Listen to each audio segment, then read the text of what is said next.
नसरापूरच्या नराधमाचा कोर्टात संतापजनक दावा. किरकोळ हाणामारीच्या प्रकरणात गोवण्यात आल्याचा दावा.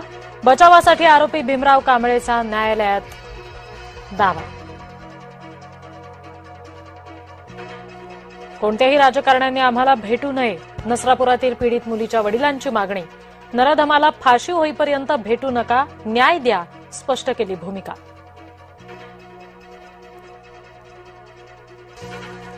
नराधमाला यमसदनी पाठवण्याचा प्रयत्न सरकार करेल. गृहमंत्री फडणवीसांचं आश्वासन.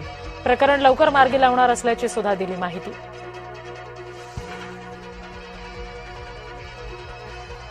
नसरापूर प्रकरणावर अमित ठाकरे यांची फेसबुक पोस्ट. आता तरी सरकारचं डोकं ठिकाणावर येणार आहे का? मनसे नेते अमित ठाकरे यांचा सरकारला सवाल. नसरापूर प्रकरणात सरकारच आरोपीच्या पिंजऱ्यात. आरोपीच सरकार आहे. संजय राऊत संतापले. राज्याचे गृहमंत्रीच आरोपी असल्याची केली टीका. नसरापुरातील अत्याचारानंतर भोर राजगड तालुका बंद. आरोपीला फाशी देण्याची नागरिकांची मागणी. चिमुरडीला न्याय देण्यासाठी भोर राजगड तालुका बंदची हाक.